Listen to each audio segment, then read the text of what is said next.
É isso aí, voltamos aqui para a nossa revisão, uma breve revisão. Eu tive que correr um pouco ali no fim da última aula, né? Aliás, no fim da aula, porque já estava estourando o tempo e eu me empolgo falando ali, eu gosto muito desse assunto, sistema ABO, polialelia, IA, IB, antígeno A, antígeno B, quem pode doar para quem. Eu acho isso muito legal, porque é algo que a gente percebe o quanto a biologia, você entender de biologia, você tá, quanto mais você entende de biologia, você entende a mecânica da sua vida, né? Ou da vida de todos os seres vivos.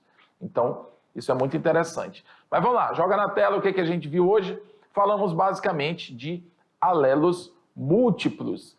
E dentro da questão alelos múltiplos, a gente viu o sistema ABO, né? Um exemplo do que a gente usou, deixa eu usar outra cor aqui, né, para não ficar tão o amarelo aqui.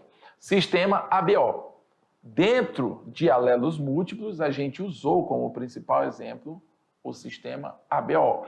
Porém, falamos sobre a questão da pelagem sanguínea, da pelagem de coelhos, também usando como exemplos de alelos múltiplos. Alelos múltiplos é quando uma única característica, uma característica, ela é formada por várias possibilidades, ou seja, por várias versões de um mesmo gene. Então, existem várias combinações, e não só a combinação entre azão e azinho, por exemplo. Existe um tipo de A, pode ser o A1, pode ser o A2, pode ser o A3, pode ser o A4. Dependendo desses que caírem com o azinho, vai formar uma característica diferente. Então, são alelos múltiplos ou polialelia, né? Vimos que, relacionado aos alelos múltiplos da polialelia, nós temos lá os vários tipos sanguíneos. A gente tem, vou mudar de cor para ficar mais forte agora. A gente tem o IA, a gente tem o IB e a gente tem o Izinho, né? Então, vocês conseguem perceber que nós temos também o IA e B, né? Ou seja, a pessoa que possui IA e B. Ou seja, e tem o Izinho.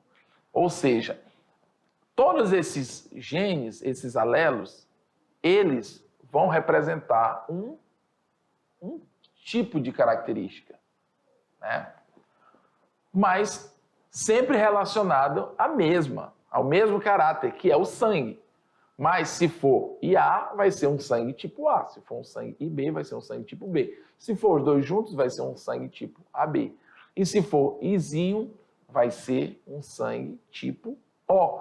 Entendeu? Ou seja, vários genes que dão conta das várias variações que nós temos no nosso sangue, dos tipos sanguíneos.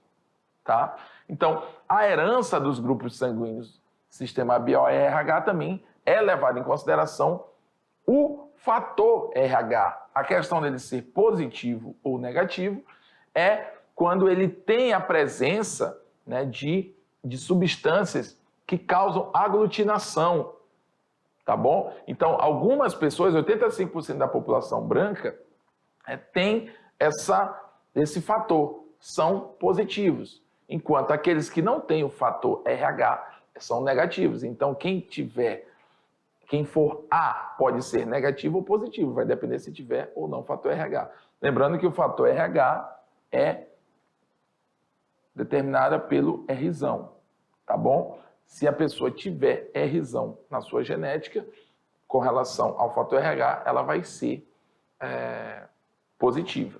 E a eritroblastose fetal diz respeito lá à questão de o filho ser positivo e a mãe ser negativo. Isso vai gerar uma produção de anticorpos da mãe contra, né? A mãe sendo negativa, o sangue dela vai entender aquele filho positivo como algo estranho e vai começar a produzir anticorpos contra o próprio filho, né? Contra esse próprio feto, e vai começar a destruir as hemácias desse feto. Isso pode causar o que a gente chama de eritroblastose fetal ou então doença hemolítica do recém-nascido, que é uma anemia severa que pode levar aí até a morte da criança. Tá bom? Então essa foi a aula de hoje, vamos lá para a nossa atividade.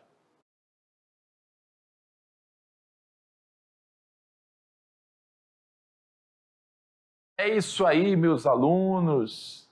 Chegamos aqui na hora da verdade. Vamos falar sobre o que nós vimos na aula, mas na forma de atividade. É agora que eu quero ver se você é o cara, se você conseguiu assimilar, né? E se você vai conseguir desenvolver o assunto, né? O que você viu dentro de algumas questões que podem aparecer para você em provas, principalmente no Enem, que, digamos aqui, é o nosso foco principal. Então, é interessante que você entenda bem os assuntos que a gente está estudando aqui. Tá ligado? Vamos lá, joga na tela, o que a gente tem aí. Questão 1. A eritroblastose fetal é uma doença provocada pelo fator RH.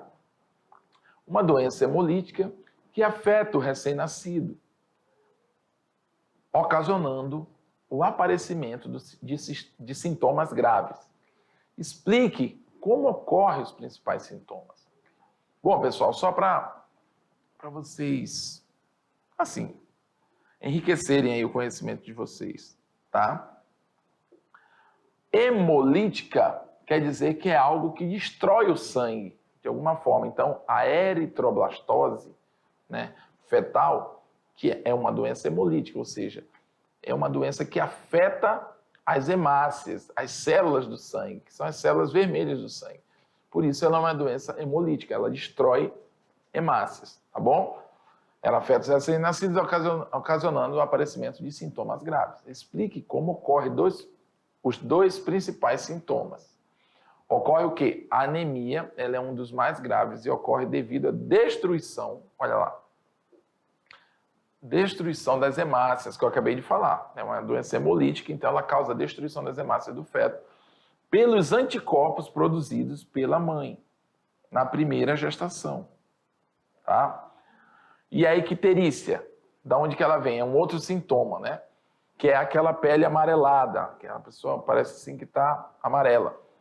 Ocorre pela destruição de hemácias, que vai ocasionar o quê? A produção maior de bilirrubina, que é uma substância, né, produzida pelo organismo, que não pode ser convertida no fígado. Então, só lembrando para vocês, a eritroblastose fetal, vamos lá agora com mais calma aqui, né, que eu falei ali no fim da aula, a eritroblastose fetal é aquela doença que ocorre no recém-nascido quando a mãe é fator RH negativo. Ah, mas se for A, se for B, não está falando de tipo sanguíneo, nós estamos falando de fator RH, ok? Se a mãe for negativo, não interessa o sangue. Se ela for negativa, fator RH negativo, e o filho for positivo, isso vai acontecer quando ela, negativo, tem filhos com um homem positivo, entendeu? Então isso vai fazer com que o filho seja positivo, né? Porque o sangue positivo, ele tem, lembra do Rzão lá do fator RH? Ele é um sangue positivo. Aliás, ele é um fator dominante, tá? Então, quando for fazer o cruzamento, se ela for negativa, significa que ela é Rzinho, é recessivo para fator RH, então vai ser negativo. Ele é Rzão, se ele é positivo é porque ele tem um Rzão em algum lugar do genótipo dele. Então, só dele ter um Rzão significa que ele vai dominar, tá bom? Porque a mãe só tem negativo, só tem recessivo para expressar. Então, o Rzão vem de lá, domina sobre o Rzinho e vai gerar um filho positivo, que é o que vem do pai dominante, no caso, o fator RH. Só que ele vai se gerar onde? Dentro do ventre materno, que é assim que funciona na natureza. Quem vai gerar esse filho é a mãe do seu útero, mas o organismo da mãe é negativo. Então, o corpo da mãe vai entender aquele filho, aquela presença daquele sangue positivo, vai entender aquilo como um intruso, como se fosse ali algo estranho. E vai começar a produzir anticorpos para expulsar aquilo, tá bom? Mas isso, durante a primeira gravidez, pode ser mais ameno, porque o filho está lá se criando, né, se formando. Porém, no momento, principalmente do nascimento, ocorre uma maior exposição do sangue da mãe com o sangue do filho, né? Isso aumenta mais a sensibilidade da mãe com relação à produção de anticorpos. Legal, o primeiro filho nasceu, pode ter alguns problemas? Pode, mas isso é reversível, pode ser reversível. Já o segundo filho, se a mãe não fizer um pré-natal e não tomar as devidas providências, ela pode, né? Esse filho pode apresentar problemas, porque ela precisa fazer uma certa correção do sistema imunológico, mas isso o médico vai fazer na terapia do pré-natal, enfim. Por isso que é importante cuidar da gravidez, porque evita certos problemas que poderiam acontecer. Eles podem ser evitados antes que aconteça. Então, a eritroblastose fetal é um exemplo disso. Tá bom? Então, vamos lá. Joga na tela. Então, esses dois sintomas, a icterícia, que é a questão da bilirrubina, né? Que vai ser produzida e despejada, digamos assim, na corrente. E a anemia, que vai ser a destruição das hemácias. Tá bom? 2. Alelos múltiplos. Leia-se também como polialelia. Tá? Alelos múltiplos. Num banco de sangue foram selecionados os seguintes doadores. Grupo AB, grupo aí 5, né? Grupo A, 8. Grupo B, 3. Grupo O, 12. O primeiro pedido de doação partiu de um hospital que tinha 2 pacientes das seguintes condições. Paciente 1 possui ambos os tipos de aglutininas no plasma. Tá? Pacientes 2 possui apenas um tipo de antígeno nas hemácias e aglutinina B no plasma. Quantos doadores estavam disponíveis aos pacientes 1 e 2? Né? Então, lembrando que num banco de sangue foram selecionados os seguintes doadores. Grupo AB, que eram 5. O grupo A era 8. O grupo 3 era B. O grupo O eram 12. Né? Os pacientes 1 possuem ambos os tipos de aglutinina no plasma. O paciente 2 possui apenas um tipo de antígeno nas hemácias e aglutinina B no plasma. Quantos doadores estavam disponíveis para o paciente 1 e 2, respectivamente? Né?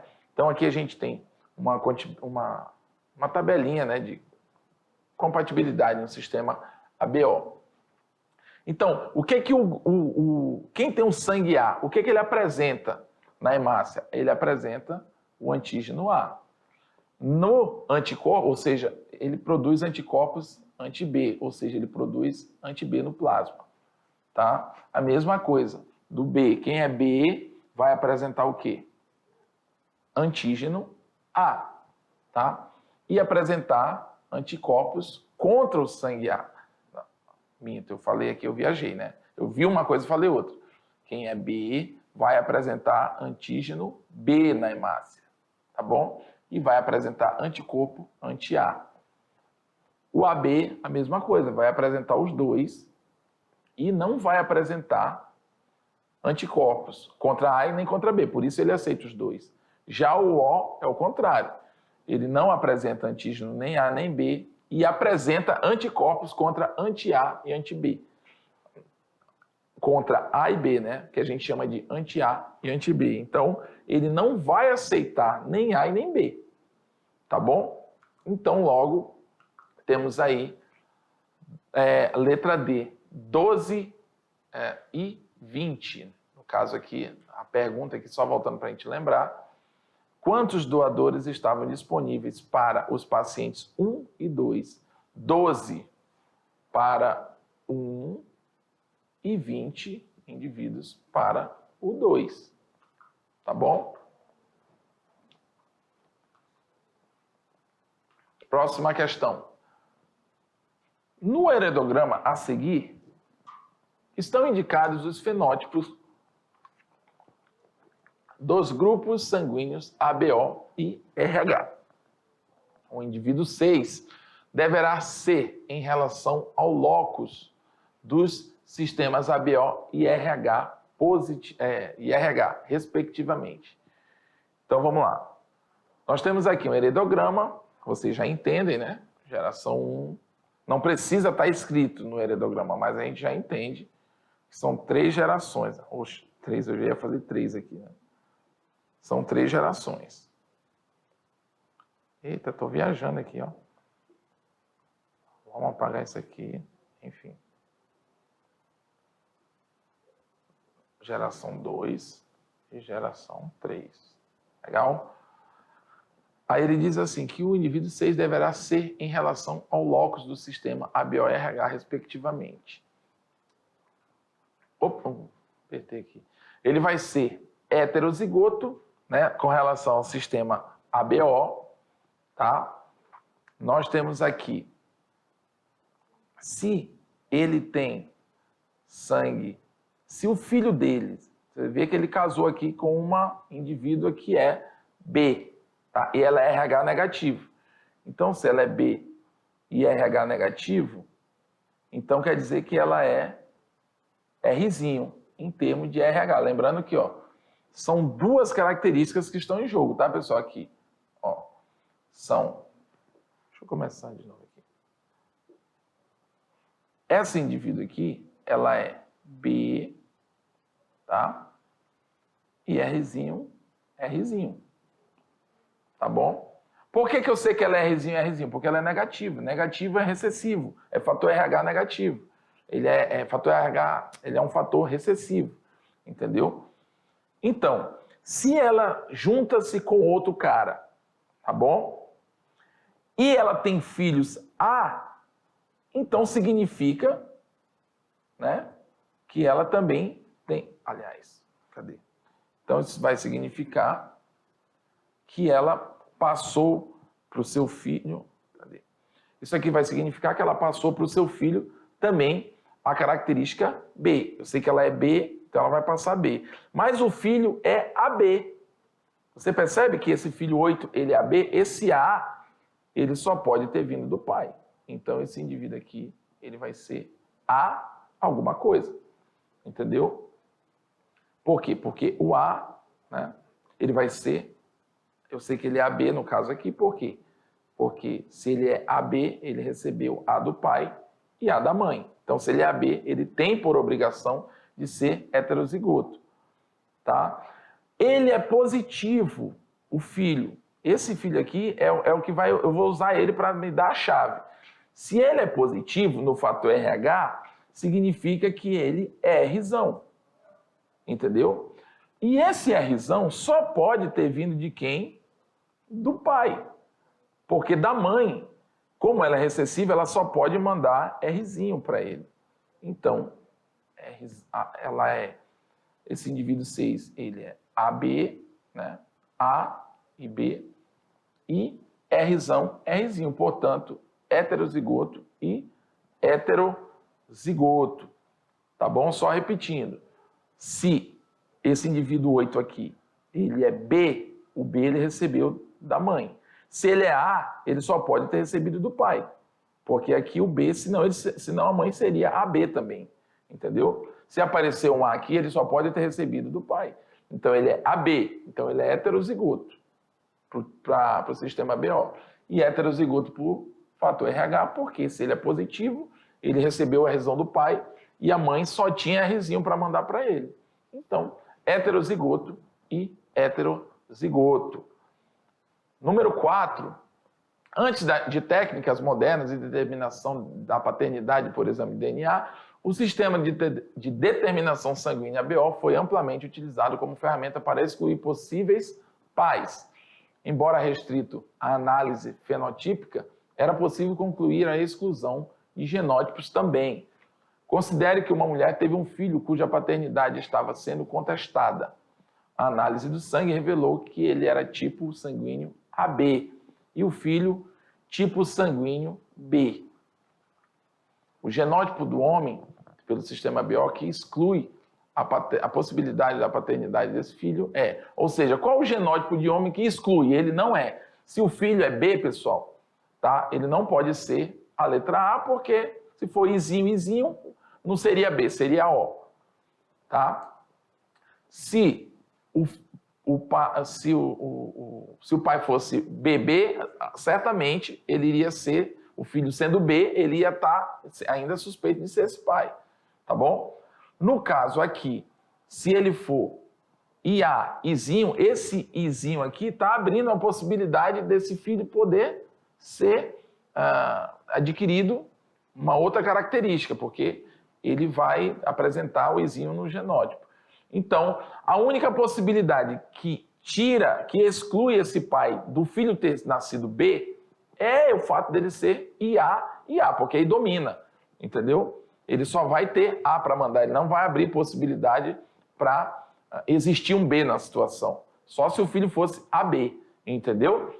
Então, nesse caso aqui, a resposta é a letra A.